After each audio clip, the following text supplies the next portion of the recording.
Pemirsa, kebakaran yang menimpa 20 rumah di permukiman padat di Cideng, Jakarta Pusat berhasil dipadamkan. Api diduga akibat hubungan pendek arus listrik. 21 unit mobil pemadam kebakaran diterjunkan untuk memadamkan kobaran api yang melahap permukiman padat penduduk di Jalan Kampung Bakti Cideng, Jakarta Pusat. Api berhasil dipadamkan kurang dari 1 jam sejak kedatangan para petugas. Kini para petugas fokus melakukan pendinginan. Sumber api diduga berasal dari korsleting listrik di salah satu rumah warga.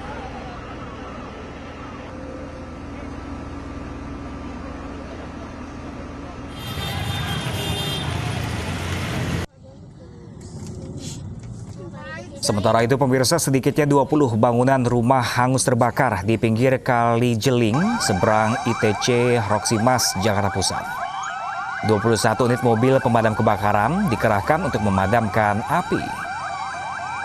Tidak ada korban jiwa dalam peristiwa kebakaran ini. Akibat kebakaran, lalu lintas di seberang ITC Roksimas sempat mengalami kemacetan.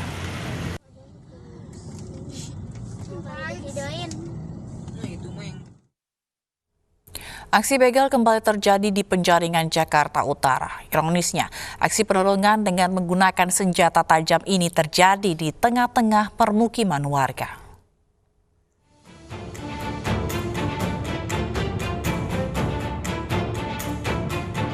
Kamera CCTV merekam aksi pembegalan terhadap salah seorang warga di Jalan Sukarela, Penjaringan, Jakarta Utara yang terjadi pada Kamis kemarin.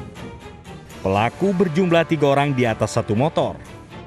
Modus para pelaku berpura-pura menanyakan alamat kepada korbannya yang sedang memainkan telepon genggamnya di pinggir jalan. Salah seorang pelaku mengeluarkan senjata tajam celurit untuk mengancam korban dan merampas handphone korban. Ironisnya, para pelaku berani menjalankan aksinya pada pagi hari di lokasi yang tak lain adalah permukiman padat penduduk. Menurut warga, TKP merupakan lokasi rawan begal dan pencurian kendaraan bermotor. Ada berapa? 3 ya? 3. Nggak kenal, Bang? Kayaknya nggak kenal ya? Nggak kenal, kayaknya dari sejarah. Kalau kejadian sini mah. Tapi sering motor hilang sih di sini mah. Sering motor hilang. Motor hilang sering. Gimana ya, kalau dari jam 5.30 tuh, ya gitu. Korban sudah melaporkan kejadian yang menimpanya ke Mapolsek Penjaringan. Hingga saat ini, polisi masih memburu para pelaku yang sudah diketahui identitasnya ini. Dari Jakarta, Vendra Kurniawan, iNews melaporkan. Pemirsa, sepasang kekasih ditangkap karena membegal dan membunuh seorang remaja untuk merampas sepeda motornya di Medan, Sumatera Utara. Bersama satu pelaku lainnya, pasangan tersebut menghabisi korbannya dengan cara yang sadis. Korban dijebak oleh pelaku wanita melalui media sosial.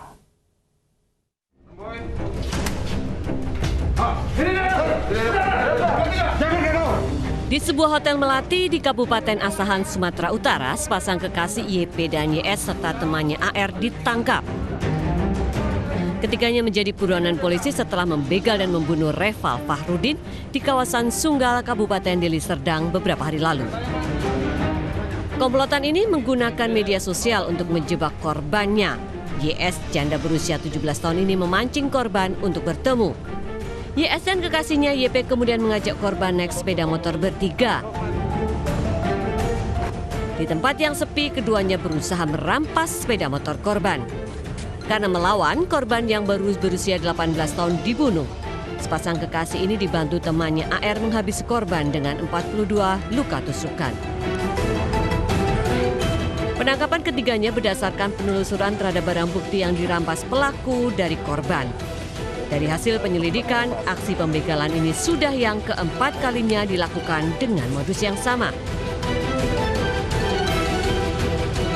Menurut pemeriksaan pengakuan awal mereka sudah 4 TKP. Dengan modus yang sama, Pak? Dengan modus yang sama, cuman menurut pengakuan mereka hanya mengambil motor dan barang dan tidak pernah membunuh. Tak kuasa menahan duka, ibu korban menangis histeris saat hadir dalam pengungkapan kasus ini. Meski sudah berhasil mengungkap kasus pembunuhan sadis ini, polisi masih menelusuri para korban aksi kejahatan ketiga pelaku. Dari Medan, Sumatera Utara, Adi Palapa Harahap, iNews melaporkan. 3 pengungsi dari wilayah kawasan rawan bencana erupsi Gunung Merapi, Magelang, Jawa Tengah dinyatakan reaktif setelah ikuti rapid test massal di lokasi pengungsian. Ketiganya selanjutnya dibawa ke rumah sakit rujukan untuk diperiksa lebih lanjut.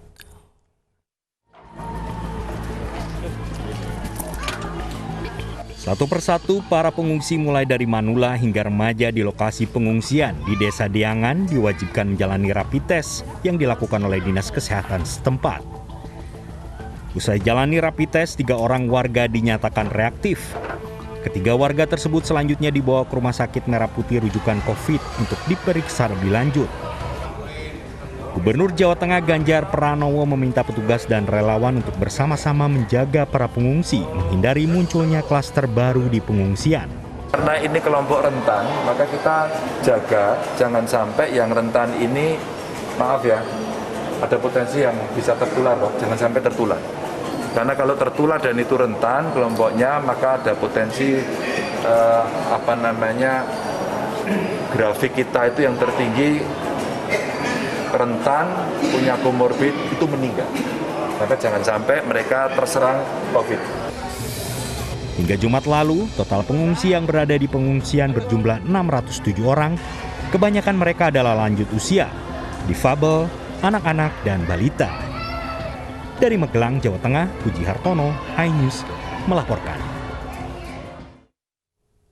Ratusan pekerja migran Indonesia dideportasi pemerintah Malaysia. Ya, mereka dideportasi karena tidak memiliki izin resmi saat bekerja dan izin tinggal melebihi batas waktu.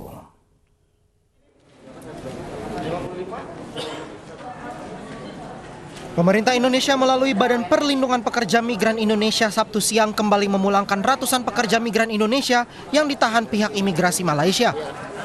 Setibanya di Terminal 3 Bandara Internasional Soekarno-Hatta, Tangerang, Banten, sebanyak 150 pekerja migran Indonesia langsung diperiksa suhu tubuhnya hingga validasi surat keterangan PCR yang menyatakan mereka bebas dari COVID-19 oleh petugas medis dengan pengawalan pihak kepolisian Polresta Bandara Suta. Hari ini kita menerima kepulangan kurang lebih 502 deportan pekerja migran Indonesia dari Malaysia. Ya.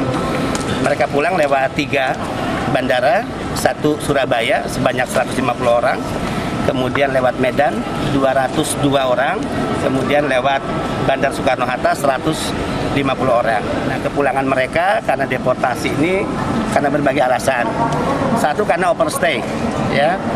Nah, lama overstay ini antara 2 bulan sampai antara 6 bulan sampai 2 tahun. Pemerintah Indonesia melalui BP2MI sejak awal Januari 2020 telah memulangkan 169.000 pekerja migran yang berada di luar negeri. Sedangkan untuk pekerja migran Indonesia yang telah dideportasi dari negara Malaysia hingga saat ini sudah 2.405 orang. Sementara itu 150 pekerja migran Indonesia yang tiba di Bandara Soekarno-Hatta akan disinggahkan terlebih dahulu di Bina Trauma Center Bambu Apus, Jakarta Timur, dan selanjutnya akan didata dan dipulangkan ke alamat masing-masing. Dari Tangerang, Banten, Hasnugara, iNews melaporkan. Pendukung Donald Trump menggelar unjuk rasa di kantor penghitungan suara di Phoenix, Arizona. iNews Pagi segera kembali dengan informasi selengkapnya.